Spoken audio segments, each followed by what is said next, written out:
And with that, I want to welcome everyone that is here. Let me just make sure that everyone is in the room. There, admitting one more person. Hello, everyone. My name is Jessica Sario. I am a program manager with the Office of Diversion and Reentry. I am very glad that all of you could join us today for LA Free the Vote Voter Education and Registration for System Impacted Individuals training. I'm here with my colleague, Phil. Do you want to introduce yourself, Phil?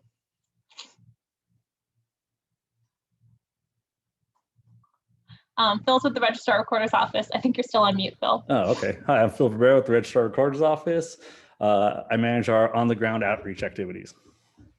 Great, yes. And we're excited. This is a training that we've done in the past that is very basic. It's just going to cover sort of who is eligible to vote and how to help them register to vote. But what's exciting for this time is that it's our first time in 2021 doing this training since a whole new population of folks have gained eligibility to vote. So we're going to be talking about that. And with no further ado, I want to kick us off so that we have time to get through all of this in 1 hour. So just to give you a sense of the order of this afternoon, we are going to be first just introducing what LA Free the Vote is, and then talking about voting rights for system impacted folks in California. We'll look at a little bit of a timeline, but really just focus on making sure everyone in the room understands who is eligible currently. And then we'll have the Registrar Recorder's Office share about voting during COVID-19, things you should know, and then do a how-to on voter registration. And then we'll just end with a quick Zoom poll, which is the quiz component, to make sure that everyone that is here learned the information and take any questions. And we encourage you along the way to go ahead and put your questions in the chat. Phil and I can help each other monitor and make sure those questions are getting answered. Okay. So I'm going to start with a quick icebreaker, and I'll ask everyone that's in the room if you would just, by way of introduction and icebreaker, put your name, your organization, and then maybe just one sentence about why voting is important to you. I'm going to ask for everyone to put at least that name and org information in the chat, and maybe for a couple of you that are willing to share out loud what voting means to you, why it's important to you, and maybe some issues that impact you in your community that you have in mind when you participate in voting. So we'll get 1 or 2 people just to speak out and everyone else to put it in the chat for us to see. Do I have any volunteers?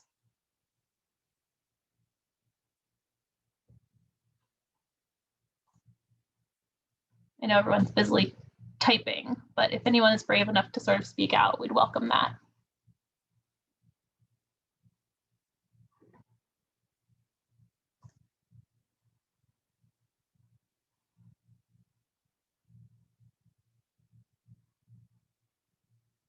See that chat coming.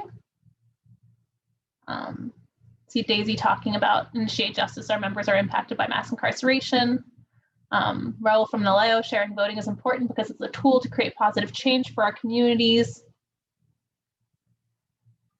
Anyone else? I don't want to put anyone on the spot. So keep putting your introductions and those reasons in the chat. I think it's really important to stay grounded in why all of this is important. Thank you, Tim, for putting in there. It gives people the power to participate politically and how decisions are made. All of that is great. So please take a look at that chat and see what your colleagues are sharing. And I want to introduce LA Free the Vote. So as many of you know, LA Free the Vote is an initiative that was born out of the Board of Supervisors motions in 2018 that tasked the Registrar Recorder's Office and the Office of Diversion and Reentry to create this task force and to work collaboratively with stakeholders from both the county and the community to make sure that we're civilly engaging and registering to vote justice-involved individuals. And we agreed to and voted on this mission statement and really are excited about having LA Free the Vote aiming to be a national leader in systematically offering voter registration to justice-involved population and encouraging them to vote, recognizing that the justice-involved population sits at the intersection of multiple underserved communities. LA Free the Vote brings an intentional county government focus to proactively outreaching to this population whose voices are important to our civic life. So that guides us in this work. And you see at the bottom here logos from county agencies that are on this task force and community partners that have participated throughout. There are always more and new, and we always welcome more, but just to give a sense So this is very important information, and this will come up in the quiz, so please do take note. And it is sort of the most exciting piece of this training in some ways because it is the newest part. Who is eligible to vote in California? And I've peppered this through with some photos from our Ella Free the Vote work in 2020. You see here some of the press coverage we got working on making sure everyone cast their ballots in 2020. The important thing in terms of eligibility to remember is that if you are a United States citizen, you're 18 years or older on election day, if you're not currently in state or federal prison or in county jail awaiting transfer to state or federal prison, or found mentally incompetent to vote by a court, then you ought to be eligible to vote in California, right? And so there's the more detailed version below that.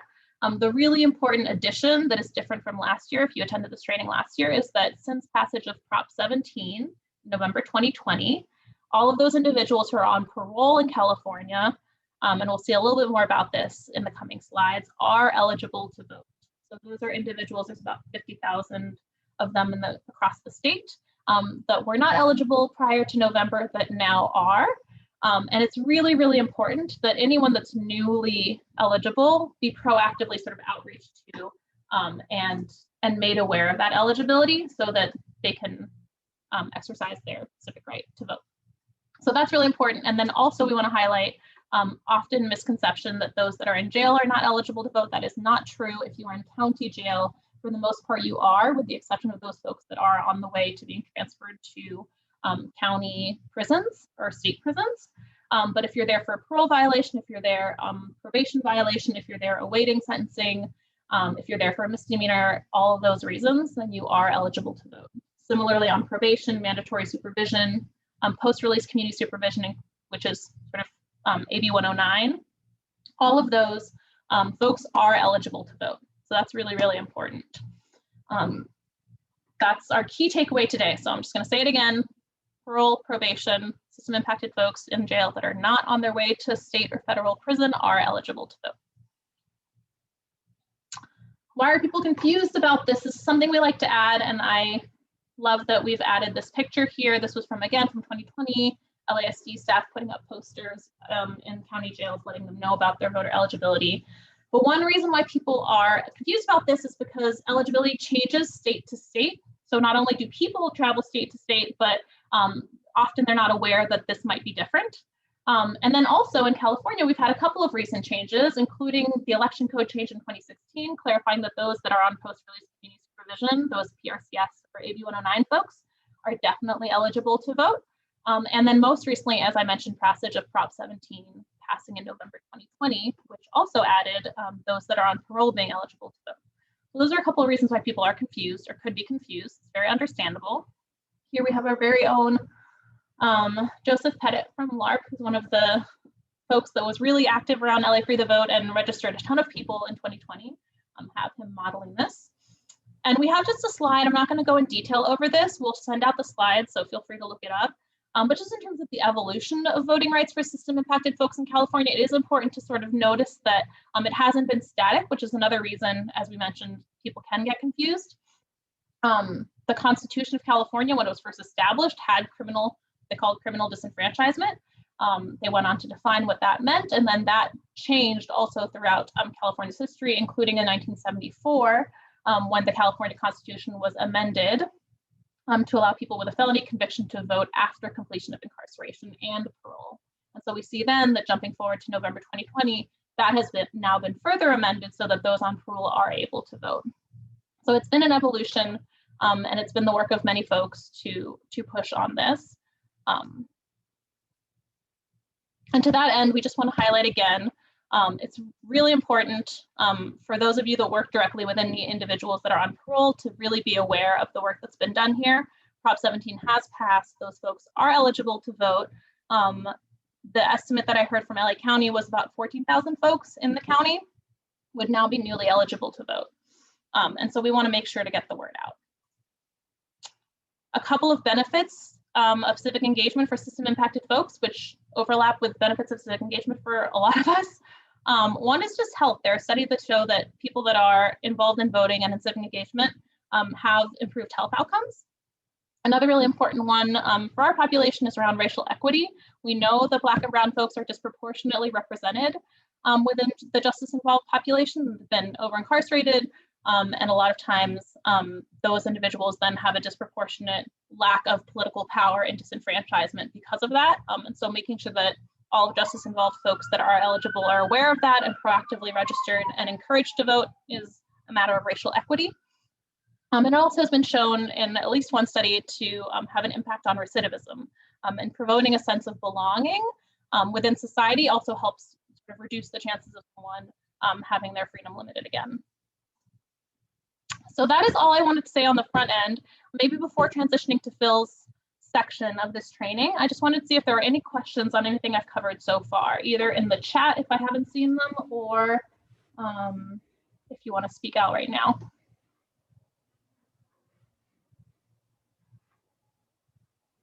If not, then I'll pass the mic off to Phil. All right, cool. How's everybody doing today? Everybody looks good. Glad to see a lot of faces turning out for this very important cause.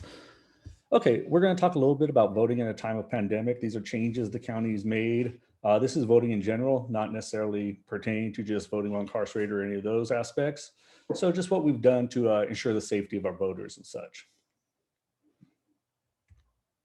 Jessica, can you change slides? Okay, so as you guys are aware, in 2020, we did implement VSAP, Voting Solutions for All People. Some of the major changes that came with that is that we now have 10 days of voting before Election Day. So we have a total of 11 voting days, voting period of 11 days. We've moved to the vote center model, meaning you're no longer restricted to just your precinct.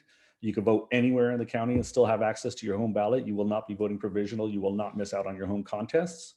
And then finally, part of what's made that possible is that we've developed our own ballot marking device, and we're using electronic poll books for added security also. So those are some of the major changes we've made. 2021 election snapshot, what we're looking at in 2021, similar to 2020, all registered voters will receive a vote by mail ballot. So moving forward, all registered voters will receive a vote by mail ballot. Now, this is a law that actually came into play in 2020, and LA County was exempt from that law. We had an exemption up until 2024. The reason we were provided with an exemption was because in 2020, we were rolling out a completely new voting system. So we wanted to limit the number of major changes we hit the voters with in 1 year. And the other reason is cost. Being the largest, most diverse voting jurisdiction in the nation, sending a vote by mail ballot to all 5-some million voters definitely has an increased cost. This is something, though, even though we had the exemption until 2024, thanks to COVID, we went ahead and implemented immediately in 2020. Now, while we do have the COVID guidelines, while everybody is getting a vote by mail ballot, we do still have in-person voting opportunities where we could do so safely. The biggest obstacle to that has been the 6-foot social distance requirements. We need very large facilities. As some of you saw for the last election, the community stepped up, especially our sports and entertainment communities. We had the Pantages Theater, Dodger Stadium, locations like that. Will they be there for future elections? Who's to say? But that's kind of the model we're moving towards.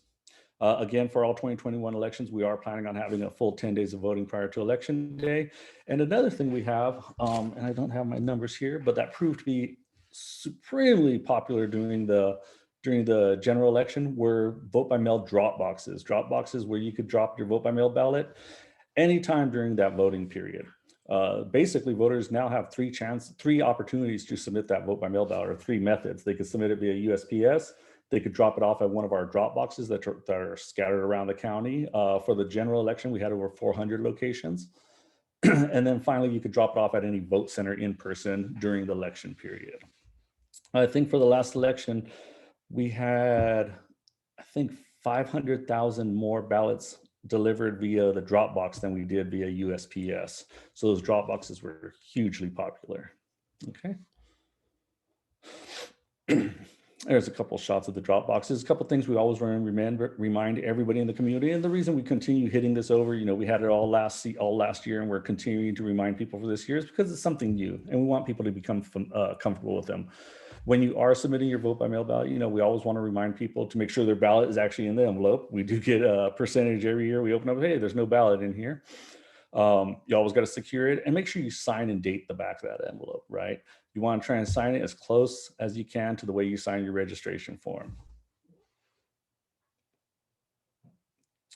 voter information guidance related to COVID. Just so you're aware, like I said, we do have in-person voting opportunities where we could do so safely. All voting centers, all county and state health mandates are in effect. In order to vote at any county vote center, you will need to wear a mask. If you show up without a mask, obviously we will provide you with a mask. We have gloves available. As soon as someone's done voting, immediately following their voting, we have people that go up and sanitize the ballot marking devices. All of our vote center employees were wearing masks. Many of them wore masks and shields. So we're definitely, outside of keeping our voters safe, we definitely want to keep our election employees safe also, right? We get a rash of COVID running through them, and then all of a sudden we're short on people and we have voters, but no staff. So definitely this is a high priority for us, both for the safety of our employees and for the safety of the voters in general. Okay, so for 2021, we have a couple of upcoming special elections. On March 2nd, we have that Senate District 30 special primary. I think there's also 2 school boards attached to that too. We could double check that. On April 13th, we have the city of Vernon, their general municipal election. I believe they have a couple council seats. And then on April 20th, we have the Compton City primary nominating election. That's the primary, and they have several council seats, and including, is the mayor up for that one? I have to double check. I think the mayor is up for that one also. At any time, this goes for this election and moving forward. If you want to see a listing of all scheduled elections in LA County, you can go to that link right there, lavote.net docs. It's basically our LA Vote site. You just search for current and upcoming elections, and you'll receive a listing there that shows all elections. And it'll show elections, even the ones that we aren't running too. So for example, with the city of Compton, they're actually running that election. We're just providing support for that. So right off the bat, we have 3 elections coming up. Some can be added, some could be deleted. You never know as it moves forward. Go back and check that calendar of events frequently. Okay. All right, so that's a little snapshot of what we're looking at, thanks to VSAP, thanks to COVID, what we've done to adjust for that. And now we're going to get into a little bit of the voter registration training. Now there's 2 methods to register to vote. You can register out with a paper voter registration affidavit, a registration form, or you could do it online. The information they ask for is exactly the same on both of them. Most people feel that filling out the paper form is, I don't want to say slightly harder, but you could hit a couple more hurdles with it. For example, filling out place of birth. Some people make a mistake on that. On the online form, they have drop-down boxes, right? So you can't make mistakes in spelling, anything like that. So in some ways, the online form is easier. However, it does tend to take a little longer to complete the online form than it does a paper form. Paper form, we can usually get someone in and out within 1.5 minutes, 2 minutes, right? A couple quick do's and don'ts. If you're going to do the online voter registration, use lafreethevote.org as your starting place. They have a link there that'll connect you to the Secretary of State's voter registration page, just like lavote.net does. We do the same thing. We don't register directly on our site. Everything links to the Secretary of State site. So when you do register online, your information is going straight to Sacramento. You or the person you're registering, their information is going straight to Sacramento.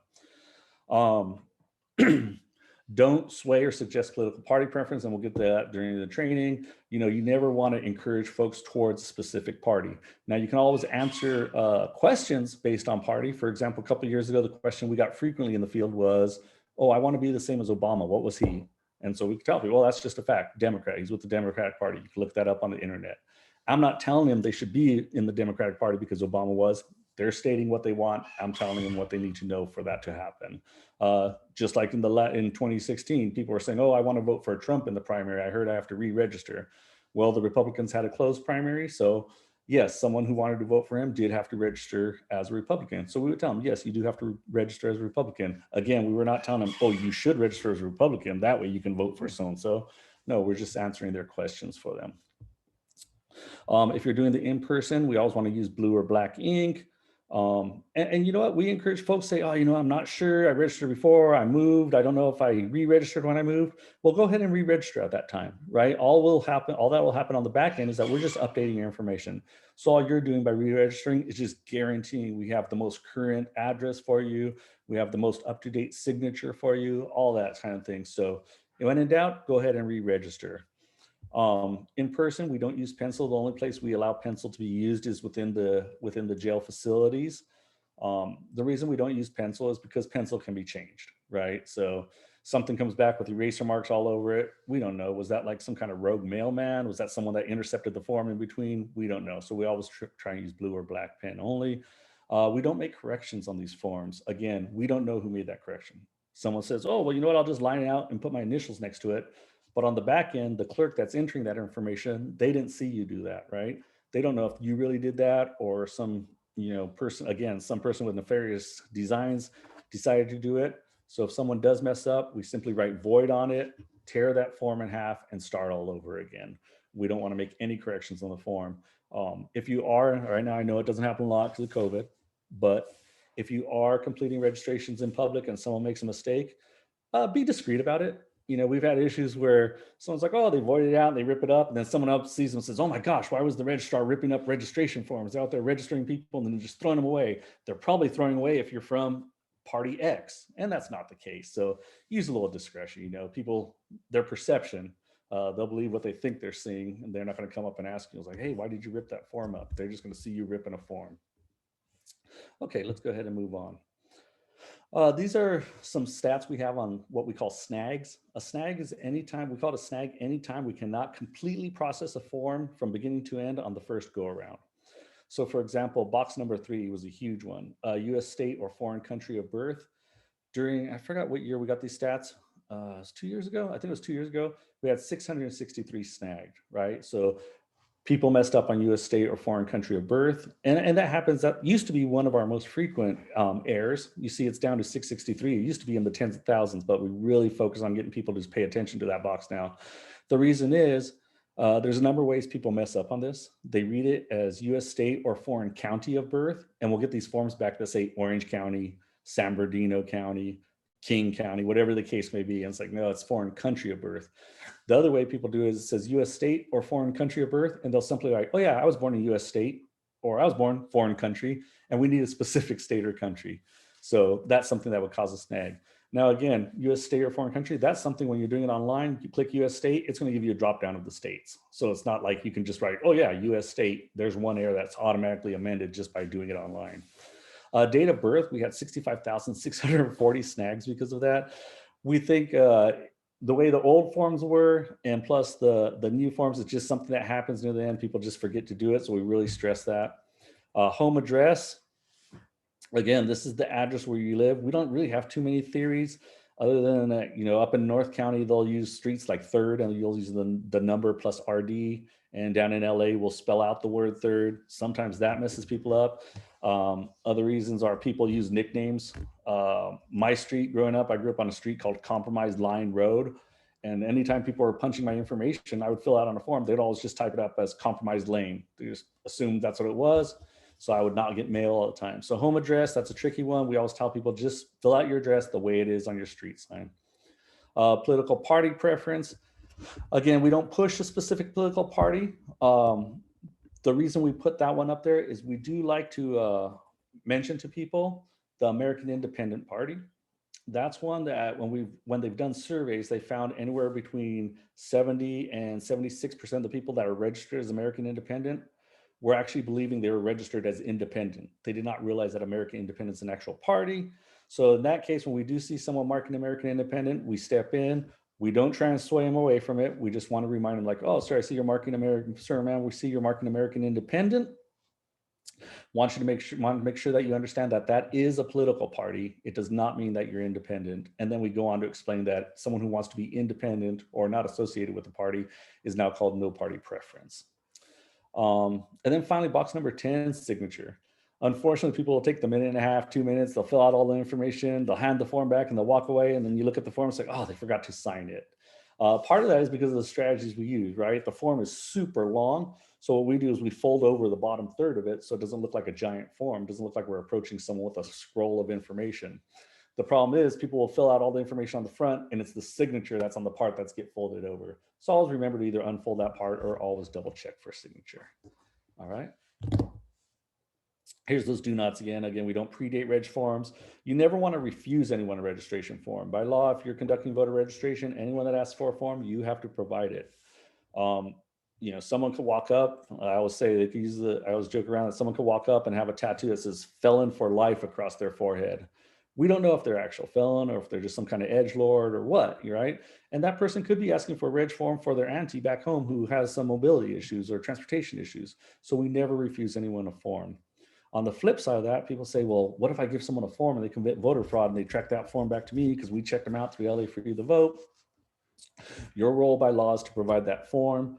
What the person on the other end decides to do with it is not your responsibility. So even if someone did try and commit voter fraud or registration fraud, I should say, it's not going to come back to you.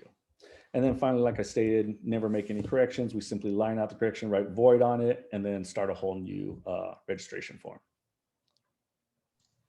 Phil, I'm just going to jump in to add the note that in your example, I know you were just pulling an example out of the air, but anyone that you encounter that is like not actively incarcerated, their system impacted status shouldn't matter anymore, right? Like whether they're on parole, probation, anything, if they're out and you're talking to them in the community, you can register them to vote as long as they meet those age and nationality requirements.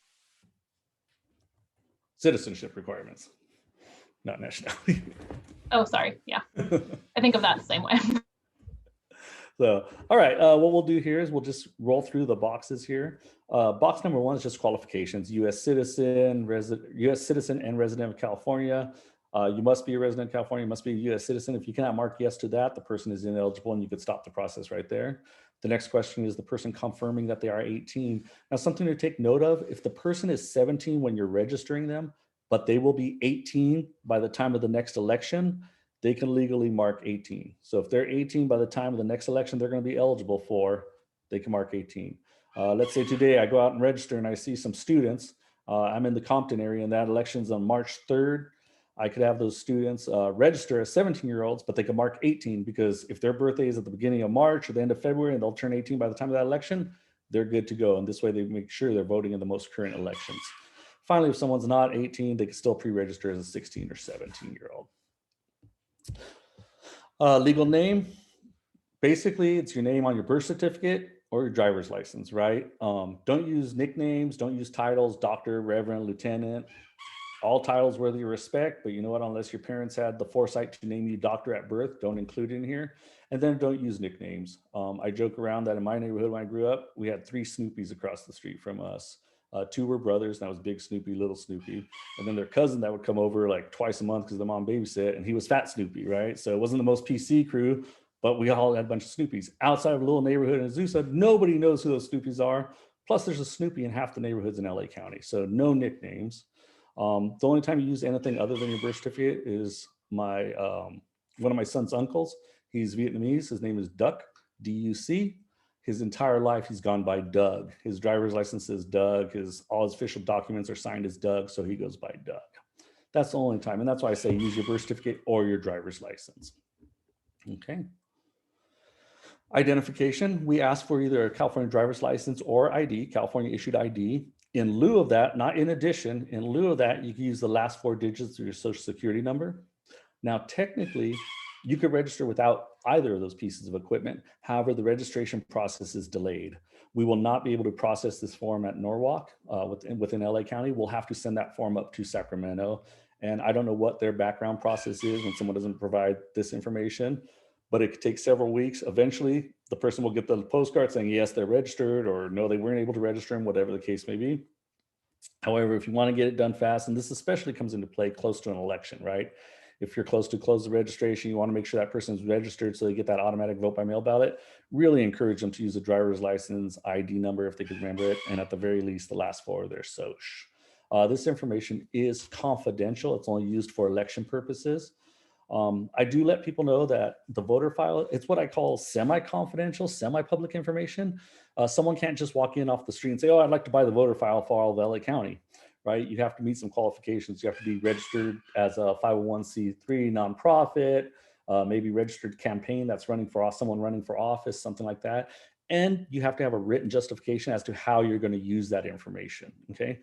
Now, that being said, someone who's, let's say, a victim of domestic violence and has their information on there, if someone comes in and purchases that voter file and an intern leaves a CD at Starbucks or someplace and someone picks it up and sees all that data and they want to post it on the internet like people are apt to do when they come across databases, the person who's a victim of domestic violence could get their information out there, and that could be dangerous for them.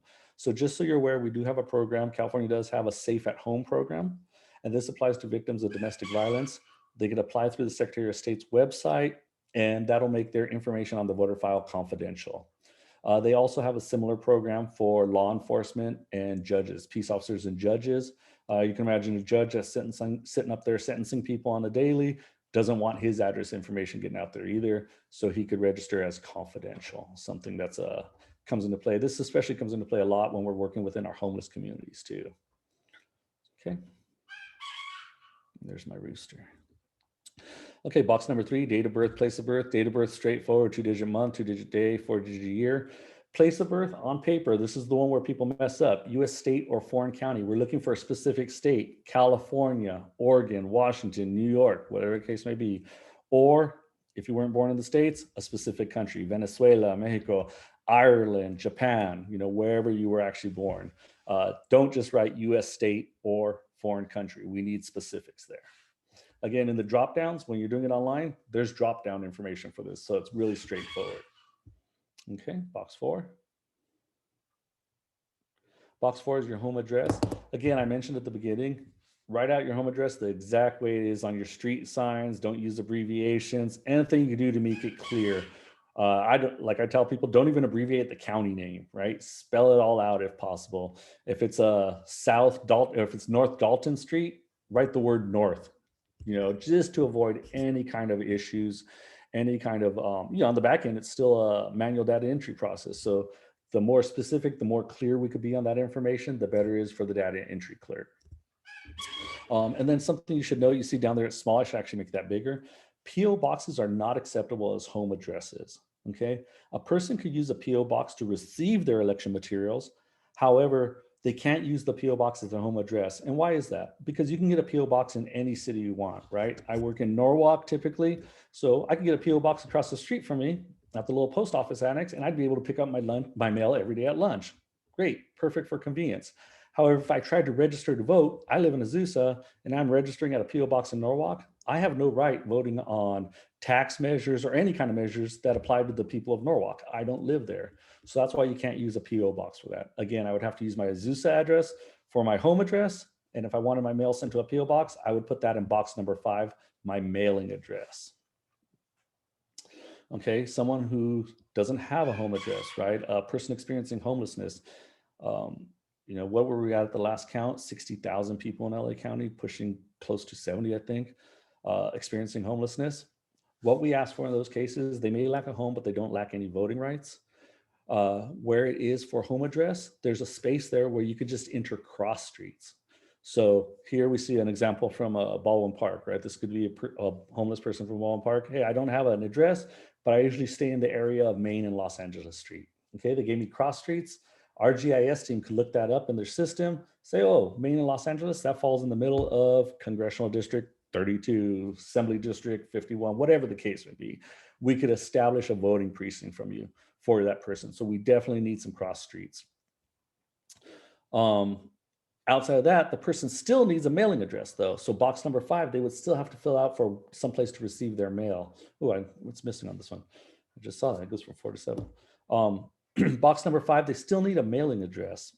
Okay, I can't say, oh, you know what, I got Bill's election materials here. Let me just go leave it on the corner of Main and Los Angeles and tell everybody there, hey, this is for Bill, don't touch it, it's his election materials. We still need a mailing address.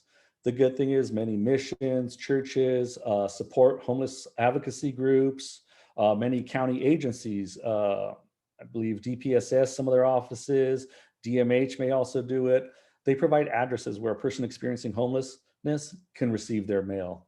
Interestingly enough, I found in working with this community, a lot of folks still maintain contact with a close friend or relative too, who they check in with, even if it is only 3 to 4 months, pick up their mail, grab a bite to eat. And I've talked to those people and said, oh, wow, have you tried to get help? Or you're trying to do this? And say, yeah, but at some point, I'm just happy he checks in every 3 months and I know he's still out there alive and kicking. I give him his mail, we have a meal, and then he's on his way again, So they still need a mailing address. So someone who could be homeless can register to vote. We use cross streets for the voting address, for your precinct information, and we need box number 5 filled out for where we send your election materials. Okay, let's go ahead and skip to box 7. Box 7 is simply, I want to get my vote by mail. So this one, Sorry, Phil, let me just stop you. People Yeah. might be wondering about box 6. So I just want to say why that's not Oh, on go there. ahead. What it is.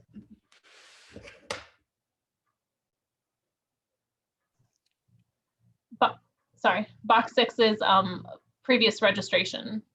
Oh, address. you wanted me to say? I thought you were jumping in Yeah. to say it. No, I was like, I was do you need pinging help? you to remind everyone. Yeah, box 6 is, have you been registered before? If the person has been registered and they remember any information, as much or as little as they could provide is great, right? Even if they say, you know what, I registered back when I lived in my apartment. I remember it was on Arrow Highway. That's all I remember. Put that information down, right? If you have a common name, I know last election I looked up a Juan Gonzalez for someone. When you look up Juan Gonzalez in the voter database, there's a lot of them in LA County. So anything I could use to narrow that information down, I'll use your birth date, which you provide. But if you gave a former address, hey, here's the Juan that used to live on Arrow Highway. Now I'm down to 5 of them, right? So anything we can use to reduce that information. Thanks, Jessica. Box number 7, permanent vote by mail, vote by mail. I want to get my ballot by mail before every election. This, I think, with the new law in California, I have a feeling that the state is eventually going to amend the reg forms to remove that. I'm not sure. But just keep in mind that being a vote by mail voter, just like now everybody automatically gets it, it never precludes you from voting in person, right? So being a vote by mail voter does not preclude you from voting in person. Long before, many of us are already vote by mail voters before 2020, and we mandated it. I do it for convenience, right? I like to go in person. When my godson turned 18, I went in with him and voted in person, surrendered my vote by mail ballot, and went ahead and voted in person. So we're not about taking options away. If you choose to be a vote by mail voter, great. You always still have that option of voting in person. Some things to know that if you are a vote by mail voter, or when you do get your ballot and you want to vote in person, if possible, remember to take that ballot with you, that vote by mail ballot, and surrender it at the vote center. If you don't, you won't necessarily have to vote provisionally. We do have, with e-poll books now, we do have the ability to spoil that ballot remotely. So if it did find its way back to our office, it would already show us spoiled, and you'll still be voting a regular ballot at the vote center. So that's a nice little advantage to the ballot marking devices and the transition to e-poll books. Okay, box number 8. Political party preference. Again, this is the one we don't want to suggest a political party. We could answer factual questions. Hey, what was Obama? He was Democrat, but we're not trying to point people towards specific parties. Thing to remember is if someone does not want a party, that is now called no party preference, and that's the very last choice there. Finally, box number 10, declaration and signature. This is where the person is signing under penalty of perjury that all the information is true. Again, sign with your legal signature. Don't use your work signature, right? Like many people, I have 2 signatures. The one I'm signing off things at work was like initials and a slash, and my legal signature, which still looks like the handwriting chart in 5th grade. That's still the one my bank has on record, everything. So that's the signature I use. It's come up in the past. People have asked, hey, can you sign in a foreign language? Here we see some Korean kanji down there. And the answer is yes, if that's how the person signs all their legal documents. So keep in mind that the first time someone registers to vote, we're going to take their signature, and the first place we go to verify that signature is the DMV database, right? It's one of the largest public databases in California. More people are part of that database, I understand, than just about any other data. Google probably is the only one that has larger databases. But DMV, so when we look it up in DMV, if I see those characters, I could hold the page up and say, okay, they match. I may not be able to read it, but I could see clearly if they match what's written on the form, that would be acceptable. Now, if you write Korean kanji on the form, and then I look up based on your information, address, birth date, all that information, and DMV has you as Joe County, well, then I can't take it, right? Because they don't match up. But we will accept it if that's how someone signs all their legal documents. That does lead to another opportunity to spell a myth. Sometimes people say, oh, I don't want to register because I don't want to get jury duty. That's a myth. Jury pool, the first place they go to find people is DMV also. Again, large database. They need a large pool of people, especially when people are trying to get out of it all the time. So it is a myth. Registering to vote does not necessarily put you on jury duty or put you in, top of the list for jury service. Not at all.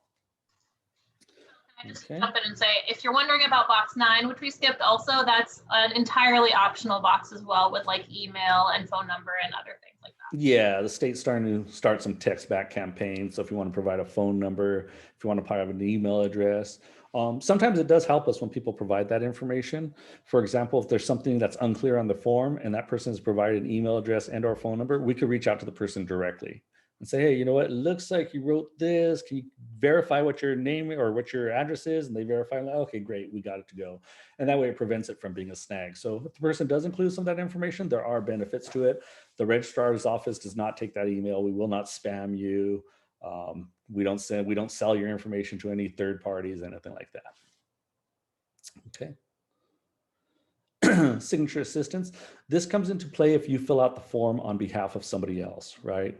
So if someone's asking me for information, I'm giving them information. Oh yeah, you do this. Oh yes, you've completed it correctly. I'm just providing information, that's fine. But if I actually put pen to paper, then I'm gonna have to fill out the bottom half here also. Well, actually, I'm sorry, this is wrong signature since I'm looking at the wrong box. This is if someone has, let's say like Stephen Hawking, who is a quadriplegic and he's unable to complete the form on their own and you're filling it out for that person. And then that person would have to make some kind of mark to show that their signature. Here, the person's made an X, like in cowboy times. Quite frequently, what you would see from that community, from the accessibility community, would be somebody puts a pen in their mouth and just make a slash across the page. And that's why when that person makes that slash, here it's an X, you have to put parentheses around it. The parentheses tell the registrar's office, hey, this isn't a random pen mark. This is how the person acknowledged their registration form. And then you have to write the person's first and last name on the left and right, and you have to write their mark on top and bottom. Again, all we're doing is trying to isolate that slash or that mark that they made as their signature. Let the data entry clerk know, like, hey, this person did sign. It's just not signed in the conventional manner. They signed by simply, like I said in cowboy times, make your mark. And they made a mark on the page. Okay, voter registration assistance. If you did fill out the form for someone, like in that case where some person had mobility issues, or in the case, quite often we'll be out in the field and people are like, oh, I don't want to fill it out. You fill it out for me, I'll give you the information. Great. If you're putting pen to paper on behalf of someone else, you have to fill out that little blue box that states that you helped fill out the form. If your organization is registering people and taking those forms and you're taking the responsibility of submitting those forms on behalf of the registrants, then you have to fill out that little blue box. That little blue box, just signature, you need an address. Okay, this is why it's good to work through an organization, because you could use the organization's name and address there. We'll just need a wet signature from the person that's doing the actual registration. And you'll have to fill out this blue box twice, one at the bottom of the reg form for our internal purposes, excuse me, and one at the receipt that's handed off to the voter so they know who registered them. And there's the copy, and same thing, and that's on the receipt portion. I was going to jump in and just say, because this is LA Free the Vote, that red code that you see there, that is when you get forms, physical voter registration forms from the Registrar Recorder's office saying this is for the LA Free the Vote initiative, the stack of forms that you're going to get physically are going to have a certain code that'll be coded back to the initiative, and that's how the tracking is happening. If you hear us saying this is how many voter registration forms were returned through this initiative, that's what it's alluding to. That's it. All right, so submitting the forms, got 3 days, 3 business days to turn them in. That's from the time the person signs. You can turn them in person. Jessica, your organization usually have a point person that you guys like to turn them in, and each individual organization does that too. We saw Joseph in one of the pictures earlier. I know, like for his organization, Joseph's the point person. He'll check out the forms, he'll submit the forms, just streamlines operations. You could turn them back in directly to the registrar's office. You could mail them in. If you're mailing them in, I ask you, don't stamp them or don't staple them. Just fold them over, put a little piece of tape on them. They're all postage paid, self-addressed, so you don't need stamps for the registration forms. You can mail them in. If you're mailing in 300, probably not a good idea to just throw them all in the mailbox. That might be a case where it's worth a drive down to Norwalk to make sure we get them. But we also list that you can send them to the Secretary of State's office. You could do that if you want to. But best bet, get them back to your organization leader who's over the registration process, or bring them straight down to the registrar's office. Okay, online voter registration. Do we want to pause for any questions real quick, Jessica, before we zoom through this? Because the online portion will move quick.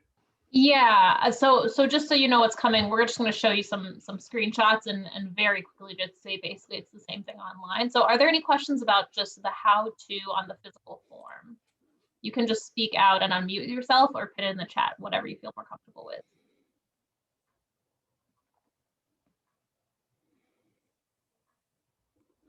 I think you've been doing a great job, Phil. There don't seem to be any questions. Too verbose. Okay, let's move on. So what we're going to do for the online voter registration portion, I'm not going to repeat the entire thing that you just heard. We'll just look at what screenshots look like so you can see what it's going to look like when you do walk someone through this process. And if you're like me and you tend to multitask on these kinds of calls, feel free to just pull up lafreethevote.org and click through, and you can sort of see it as we're doing this. Yeah. Okay, so let's go ahead. So you would start off at lafreethevote.org. You can see that we have a link right there. So if Jessica does share this presentation, all your links are already in there. You start out with the register to vote. The next thing that's going to come up, it's going to give you the option to register to vote now, to pre-register to vote if it's a person that's 16 or 17, and someone who's already registered could just check their registration status, right? A lot of times people say, oh, you know what, I re-registered. I don't know if I registered when I moved again. They could check their status right there too. So if the person does say, I want to register to vote, again, it's going to start off with just the affidavit questions, the affirmation questions, US citizen, 18 or older, and all these are just check boxes. Eligibility, that's the ones we just talked about. Citizenship, resident of California, 18 or pre-registration of 16 and 17-year-olds. Again, someone who's going to be 18 by the time of the next election can mark 18.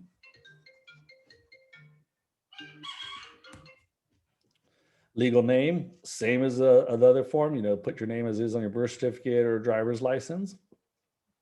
And yeah, just to say, you put it in the slideshow too, Phil, but where you have those asterisks, that's what's actually required. Date of birth, go ahead. No, you do. I was just going to cover for your water. Date of birth, you're just entering. Again, here we have drop down boxes, very, what do we call it? Very simple. US state in which you were born, drop down boxes. No one's going to actually be able to type in, yes, I was born in a US state. It only gives you specific options. Identification, ask you for either the driver's license or social, but it does give you the option to register without it, and they'll follow up with you on the back end. Home and mail, your home address, again, PO box, and it'll state right there, PO box is not allowed for your home address. It can only be used for a mailing address. Party preference, here we'll get a drop down box of the party preferences. If someone says no party, it's very clear on here. There's no confusion on the online form. It straight up says no party, none. I do not want to choose a political party preference. Interestingly enough, that's actually the second largest voting block demographic in LA County right now. We're seeing this similar across the nation. Within LA County, the largest voting block party-wise is the Democrats, used to be followed by the Republicans, but it's now no party preference, and then followed by the Republican Party third. Vote by mail, this is a simple checkbox, yes or no. And again, this may go the way of the dinosaurs if since we are mandated to send everyone a VBM now. They do have this other option here that if you want to get additional information from the state, if you want to be contacted about volunteer options, like working the vote centers on election day, working the polls on election day, you can click yes here and someone will reach out to you.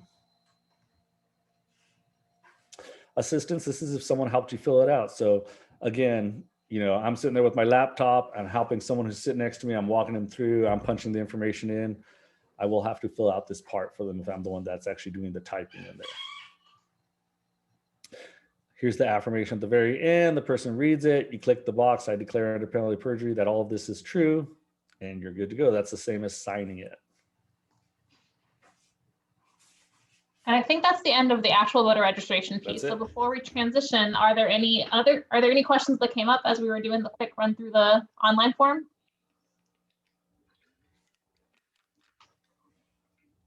I think you were just too good, Phil. You had no questions left, so well done.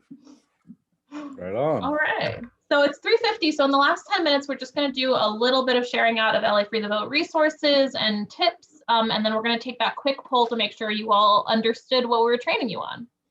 So here we have another lovely picture from our LA Free the Vote press conference. And that's Tim Cornegay, who I think is on this call right now from LA Voice, speaking about the importance of voting. And this is just a slide to remind you as you are doing this exercise that it's really, really important, in part because the category of folks that are eligible to vote is this entire graphic, right? And you have a much smaller subset that actually end up registered.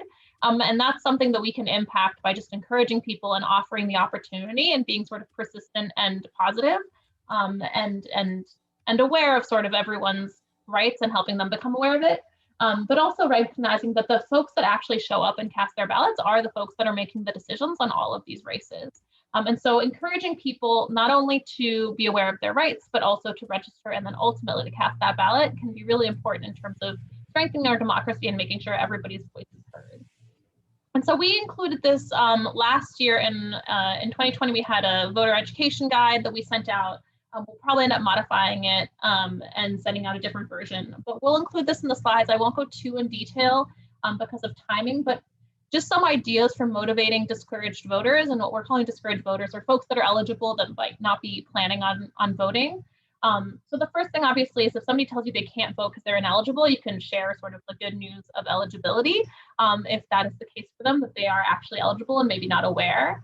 When people say they don't care, one of the things that we've learned from motivational interviewing is it's really important to just listen first about what people do care about, to try to understand what's motivating them, what's pertinent in their lives, and then to the degree that you're able, try to connect the dots for them on like what are the contests and what are the issues at stake in elections that being a voter allows you to have a piece of the power to impact, and tying that back to those things they do care about. Oftentimes, and maybe this was more relevant around the time of presidential election, there was a common sort of refrain that we heard was the Electoral College makes us so my opinion doesn't matter. And here, I think it's a really important time to at least remind people that particularly local elections, and a lot of the ones in 2021 are local or sort of smaller than those every 4-year presidential races, that those tend to have really huge impacts on our daily lives and a lot of the policies that impact people's day-to-day experience. And that even for presidential, even at the highest point of turnout, there's still not 100% turnout. And so those that show up really do have like a disproportionate impact. So let people know that.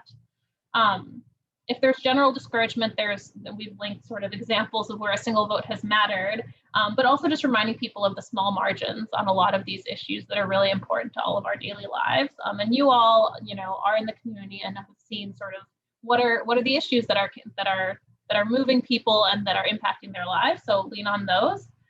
And there's also, particularly with system impacted folks, I've heard often in the registration world, sort of this distrust of government writ large. And so I think it's important also to keep informing people that there isn't a singular sort of government, that there are different branches and there's different agencies and different policies impact all of those in different ways, and that regardless, the lived reality is that there is going to be an influence in your life of government, and the way to shape that and the way to have a voice in who is in leadership in those positions is through voting. And so I think we have to be proactive in making sure that people are understanding that this is a power that is up to them to use, encouraging them to do so. And so I just wanted to highlight, before getting to our final poll in the last 5 minutes, some of the resources we've tried to create over the last several years through the LA Free the Vote initiative that we want to make sure that everyone is aware of and using and sharing, and feel free to always ask us and we'll happily share whatever version is most helpful for you as much as possible. So one, there's a toolkit that we created in 2018, and when I say we, I'm being generous, the Registrar Recorder's Office created it and is in the process of updating it. And so some of these are going to be sort of TBD or soon, but not today. But others are things that you can use right away. So this training, we're recording it, we'll share it on the lafreethevote.org website and eventually on the lavote.net/LA Free the Vote website. And then additionally, if you and your organization require additional training, or there are folks that couldn't make it to this one, or that a recording is not your preferred option, Phil has generously offered to make sure that the Registrar Recorder's Office can serve those training needs, and we'll have that contact information on the back end. Typically, and Phil, I'll let you jump in if you care to, trying to gather something of a critical mass, at least 8 to 10 people is helpful, so that we're not having to do so many one-offs. Do you want to jump in and say anything about that, Bill? Yeah, I do appreciate if we get a little larger. It was in the past when we were actually going out and going to your locations, then definitely needed 20 people minimum. I'm not going to send someone out to North County to train 2 people. But if you absolutely need it, I'll work with you. Make myself available evenings, weekends, whatever you guys need. We could do it quite simply if you want to do. Hey, Phil, I liked your training you did. I'd like to sit down with you for a half hour online and get into it a little more in the weeds, or walk through. I have the form in front of me now. I want to walk through the form. Sure, we could do a one-off like that. Whatever makes you more comfortable. you guys are, doing the important work out there. We want to do everything we can at the registrar's office to support that. Yep. And I'm going to keep going through this slide, and then Rodrigo, I saw your question in the comments, and I'll make sure to address that. So that training is always available. And then also there's an informational video that is created by our partners in this initiative, LA Voice and LARP and Children and Families last year, a partnership with us and helped create this video that is informational, that is features a lot of system impacted folks sharing the important message of eligibility. It is updated to Prop 17 passage, and it is on the lafreethevote.org website already, so you can go see that. And we encourage you to link that, to share that as widely as you can to get that information out. And that sort of segues to the website that we're able to edit most easily and frequently is lafreethevote.org. And so check that out. As soon as the toolkit is ready, as soon as we have updated flyers, we will be posting them on there. You'll note also that lavote.net is sort of like the main hub for all information, not just LA Free the Vote, but sort of on elections from the Registrar Recorder's Office. If you add a / LA Free the Vote, there is a page for LA Free the Vote there as well. And we will eventually have all of the resources there. But the reason we're promoting lafreethevote.org more so is because we have the ability to edit more easily and quickly. So you'll go up there right now and you can see a gallery of pictures from 2020, and we'll have everything updated as well. And then we do always just want to encourage people to be aware of the nonpartisan California voter guides that exist out there. Through this initiative, we can't do a lot of that, but those resources do exist. And if you're doing education with folks, they're really strong resources. And finally, a plug for social media. If you're not already doing so, please do follow at LA Free the Vote on Twitter, on Facebook, on Instagram. And we just want to start building that network and make sure that folks are aware of that so we can spread messages through that. Can I jump in real quick? Yeah, I like to encourage folks to follow the Registrar, especially their Twitter feed now. They've definitely shifted gears. It's no longer just like, hey, look at here's the outreach team out here registering voters. It's definitely a lot of more information, more informational now, especially in these times when information is changing, sometimes day by day. They do a great job of getting out election information in a timely manner through the Twitter. And I always tell people, you know it's coming straight from the source, so you know it's accurate information. What I have a lot of orgs that do is they right-click our Twitter posts, download them, add their logo, and then repost it. And that's great for getting the message out there too. So that's the simplest way we could work a partnership right there, knowing it's come straight from the source, so you have the legitimacy and you have a further reach than typically we do from our social media standpoint. So can you throw that in the chat for everyone for the Registrar Recorder's Office? And then Rodrigo had a question in the comments. What if there's an issue with providing the receipt / the red code, that code at the bottom, to an individual who was assisted online, i.e. they don't have an email? And so what I would suggest for that individual is to wait a couple of weeks, 10 days to 14 days. And if they haven't received anything in the mail that's confirming that they're registered, just go on to that lavote.net website and check their registration status. So they don't have to have had an email in order to go